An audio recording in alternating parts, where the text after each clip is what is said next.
होनी चाहिए बाजार पर। सर निचले स्तरों से रिकवरी तो आई है 22,900 के पास, और बैंक निफ्टी तो इनफैक्ट हरे निशान में आ चुका है इस बीच। तो क्या करें? इस ये रिकवरी कितनी टिकाऊ रहने वाली है, और क्लोजिंग लेवल्स पर भी आप कहाँ पर नजर रखेंगे? ये पूजा, पहली चीज तो है कि हम लोग है ना इतने लाइफ में एडजस्ट करने लगे हैं हम्म। कि हमें नहीं गिर रहा वही अच्छा लग रहा है। देखो है ना, बढ़ नहीं रहा, अभी तक तो कुछ बढ़ा नहीं है, निफ्टी वही का वही आया घूम फिर के।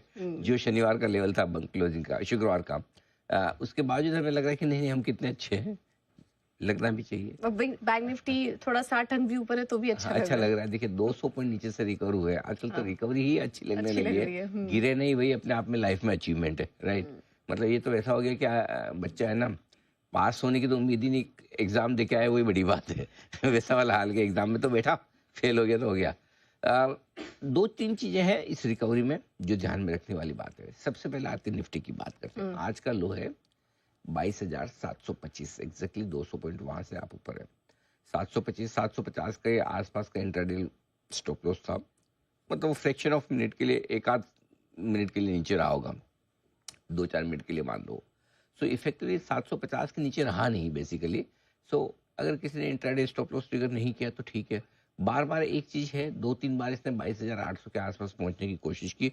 एक अच्छा संकेत अब तक के मूवमेंट से जो दिख रहा है वो 22,800 और उसके नीचे बाइंग सपोर्ट ले रहा है। ऊपर में यही लगभग लगभग 22,950 के आसपास का हाई बना है। तो देखिए पहली बाधा तो इसको 23,025 की है। हम्म। जब तक 23,025 के नीचे तब तक आप मजबूत तो नहीं है, ये मान के चले। खराब कम हो रहे हैं, कमजोर कम हो रहे, वही है। दूसरी प्रॉब्लम जो है वो ये कि आज भी आपने लोअर लो और लोअर हाई बनाया है। लोअर लो का मतलब क्या? शुक्रवार का लो था 747 का, आज का 725 बना है। शुक्रवार का हाई था 23,133 का, आज का हाई 23,000 के पार भी नहीं हुआ। सो अभी भी आप तकनीकी तौर पर कमजोर ही है, अभी तक कुछ बदला नहीं। तो क्लोजिंग का इंतजार कीजिए कि क्या क्लोजिंग 23,150 के ऊपर मिलती है। वो मिले तो आप समझिए कि आप थोड़े बेहतर हो रहे हैं। नहीं मिलती तो कम से कम 23,025 के ऊपर तो मिले, और वो भी नहीं मिलती तो फिर जहाँ मिल जाए ईश्वर की इच्छा समझ के ले लीजिए। जब दोनों जो चाहिए वो मिल ही नहीं रहा, कई बार होता है ना, अपन मांगते हैं कि ये मिल जाए वो मिल जाए, नहीं मिलता तो फिर भगवान की मर्जी होगी। तो फिर भगवान की मर्जी अगर है, नहीं मिलनी अच्छी तो नहीं मिलनी।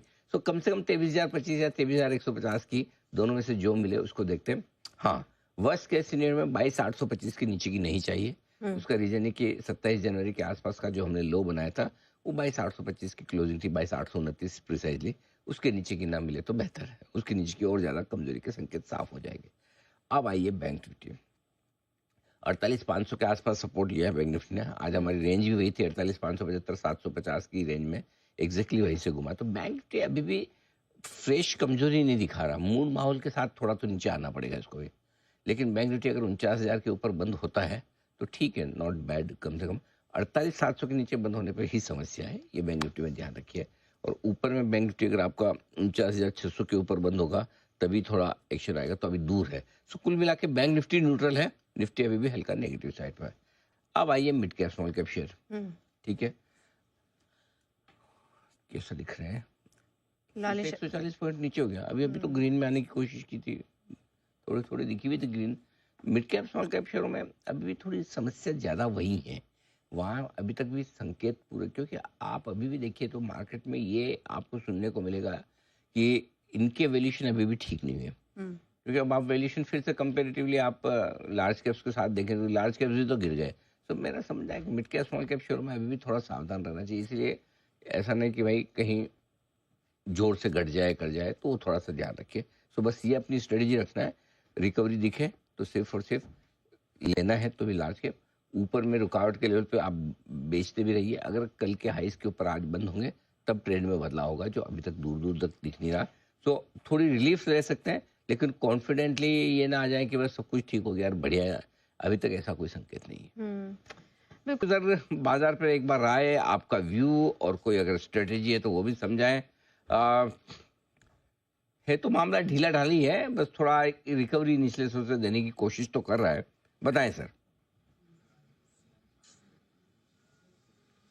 अनिल जी, रोज सुबह लगता है कि मार्जिन कॉलिंग हुई है और रोज एक रिकवरी आती है, और लगता है कि आज वो मार्जिन का जो वीक हैंड थे कह लो, कभी मार्जिन कटिंग कह लो, लेवरेज पोजीशन कह लो, वहां से रिकवरी दिखती है, बट अनिल जी वो फिजल आउट हो जाती है। तो अनिल जी हम ऐसे जंक्चर पे मार्केट में खड़े हैं कि ऊपर जाने की होप है और नीचे जाने का डर है। ऊपर जाने की अगर होप रखनी है तो अनिल जी इंडेक्स के साथ रखनी चाहिए, नीचे जाने का डर है तो स्टॉक्स के साथ ज्यादा रखना चाहिए।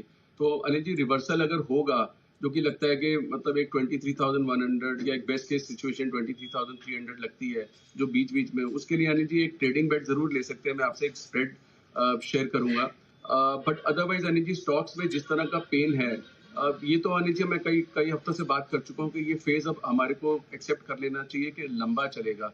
अब लंबे में अनिल जी सबसे क्वेश्चन ये आता है कि जहां भी जाता हूँ, जहां भी जाने से अनिल जी ध्यान आया, आज आपने देखा होगा आज मेरा फ्रेम थोड़ा डिफरेंट है। आज मैं जयपुर में हूँ और जयपुर डीलिंग रूम से कर रहा हूँ क्योंकि और कोई मतलब जगह नहीं मिल रही थी। बट इस चलते अनिल जी के डीलिंग रूम वाले बहुत खुश हैं कि मतलब आपसे ऐसे उनको लग रहा है कि रूबरू मौका मिल रहा है। तो my dealing room team is very happy that I am doing from dealing room. इसलिए आपका आज फ्रेम थोड़ा डिफरेंट लग रहा होगा जरा फ्रॉम माय जयपुर। नहीं, जरा एक बार पीछे तो अनिल हाथ जी जहां भी हिलवाइए। जाते एक हैं एक एक लाइन मिनट, से एक मिनट, एक मिनट। आशीष जी सही में लोग बैठे हैं या फ्रेम कुछ ऐसी बना रखे? जरा पीछे जरा मुड़ के हाथ हिलवाइए। कहाँ है डीलर साहब के? नहीं नहीं फ्रेम नहीं है। अरे भाई सब लोग हाथ हिला दो अनिल हाँ जी दिखाओ को। भाई, अनिल दिखाओ। जी कह रहे हैं कि अरे वाह वाह। चलो, आशीष जी के डीलिंग रूम वालों का सबका बहुत बहुत स्वागत है। मजा आ गया है, अनिल क्या जी बात। सब अनिल जी को हेलो कर दो यार एक बार। हेलो। चलो थोड़ा ऊपर उठाओ मार्केट को। क्या कर रहे हो भाई सब लोग डीलिंग रूम में? आशीष जी के दबाव में बताओ, थोड़ा हिलाओ मार्केट को। अनिल अनिल जी जी। अनिल जी आप ज्यादा हाथ मत हिलवाओ, नहीं तो सारे डीलिंग रूम से ही रिक्वेस्ट चलेगी कि डीलिंग रूम से शो करने हैं मुझे। सही सही, बिल्कुल। जी जी, बताइए सर। तो Anil Anil ji coming back to the point की सिचुएशन ये है कि जो स्टॉक्स है अनिल जी वो टेरिबली फंस चुके हैं, पर्टिकुलरली पीएसयू। अनिल जी देखिए बोल्ड होगा या ऐसा लगेगा कि थोड़ा नेगेटिव है, बट अनिल जी बहुत सारे स्टॉक्स के काफी लंबे तक भाव नहीं दिखते आने के लिए। अब अनिल जी एक स्ट्रैटेजी जरूर सबको करनी चाहिए कि आपको स्टैगर्ड वे में ऊपर अनिल जी स्टॉक से निकलना ही है। रिकवरी आएगी अनिल जी, होप बन जाएगी 200-300 पॉइंट की आएगी, चलो बॉटम बन गया। अनिल जी बॉटम बना या बॉटम फॉर्मेशन है, नॉट श्योर। बनने के बाद भी वो स्टॉक्स पार्टिसिपेट करेंगे अनिल जी, उसमें और बहुत बड़ा डाउट है। तो इसलिए अनिल जी स्टॉक्स में मतलब अब अनिल जी ये हम कमेंट्री थोड़ी रेपिटेटिव लगेगी, हम बार बार ये कर रहे हैं। कोई जल्दी में अनिल जी स्टॉक्स में कुछ बढ़ने का नहीं है। और ऑनेस्टली अनिल जी जो एक मैं वर्ड यूज करता हूँ बार बार के भी, एक अनिल जी वो डर वाली कैपिचुलेशन जरूर है, एक अनकैनी फीलिंग है अभी भी। अनिल जी पोर्टफोलियोज इतने स्ट्रेस्ड हैं, वो लास्ट उस पे खड़े हैं। आप भी अनिल जी अब ग्राउंड पे गए थे, आप भी बहुत लोगों से मिले होंगे। बाहर से सबके फेस अनिल जी फिर भी वो थोड़ा मिलके खुश हो जाते हैं, लेकिन अंदर से बहुत तकलीफ है, बहुत ज्यादा तकलीफ है। वो अनिल जी तकलीफ का लास्ट लेग क्या कैपिचुलेशन से होगा या फिर अनिल जी एक जेन्युइन रिवर्सल आ जाए उसी से होगा, देखना है। तो अनिल जी अगर किसी को ट्रेडिंग करनी है, प्योरली ट्रेडिंग रेट है, तो उसके लिए अनिल जी मेरे पास निफ्टी का एक स्प्रेड है, आप कहें तो मैं शेयर कर लेता बिल्कुल, निफ्टी के आपकी मैं स्ट्रेटेजी लूँ। आशीष जी बताएं सर। हूँ। अनिल जी बुल स्प्रेड बनाना है निफ्टी में। 23,000 की एक कॉल लेनी है, 23,250 की 2 कॉल्स बेचनी है। ये स्प्रेड बनेगा 35 रुपीज में।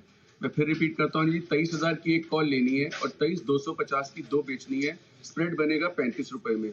अनिल जी 23,000 और 23,200 भी बना सकते हैं, उसकी कॉस्ट 15 रुपए या 12 रुपए आएगी, लेकिन उसकी सेफ्टी 23,400 तक है। इस स्प्रेड की सेफ्टी स्टॉप लॉस 23,500 तक है। अनिल जी सिर्फ 30-35 रुपए की कॉस्ट देके एक रिवर्सल की होप कर सकते हैं अनिल जी, और उसमें पार्टिसिपेट करना है तो एक तरीका है। अनिल जी जिसके पास कुछ नहीं है, जो ट्रेडर है, और उसके लिए अनिल जी स्प्रेड है। अब अनिल जी अब सब लोग बोलेंगे बुल स्प्रेड बन रहे हैं तो तेजी का है। यस अनिल जी, माइल्ड तेजी इंडेक्स में लगती है, और लेकिन अनिल जी स्टॉक्स में नहीं है। मैं एक कैविएट जरूर बोलूंगा कि अगर वो तेजी आएगी अनिल जी, होप है, नीचे का डर है। इस होप के चलते स्टॉक्स में रिकमेंडेशन अभी भी नहीं है लेने की कि कोई सोचे कि मुझे एवरेज करनी है। अनिल जी आप बंधन, एयू बैंक, जो मैं कई बार कई स्टॉक्स एग्जांपल दे रहा हूँ, बात करता हूँ, हाल देखो उनका क्या हो रहा है। तो अनिल जी स्टॉक्स का पेन है, this can continue for long and can get steeper also, but hopefully it doesn't happen. But उस होप के लिए अनिल जी जो ट्रेड है, मुझे लगता है 1:2 का बुल स्प्रेड बनाना चाहिए। अनिल जी बियर स्प्रेड इसलिए नहीं बनाना 1:2 का, क्योंकि जो भी हम दो चीजें करते हैं वो अनसेफ रहती है, और नीचे का घर अभी भी मतलब अनफॉर्चुनेटली खुला हुआ है कि वो एक कैपिचुलेशन का डर आ जाए। जबकि ये 3 बार जो हुआ है अनिल जी 22,700, 800, 700, 800 से रिवर्सल, ये बहुत इनकरेजिंग है। तो ऐसा लगता है कि एक बार तो ये 23,000 के ऊपर लेके जाए 23,100, 200 तक, तो यानी जी उसका एक ट्रेडिंग बेट है, और ये 35 रुपए यानी जी हम कभी भी कॉस्ट बुक कर सकते हैं। ठीक है, तो ये है रणनीति निफ्टी पर आपके लिए। चलिए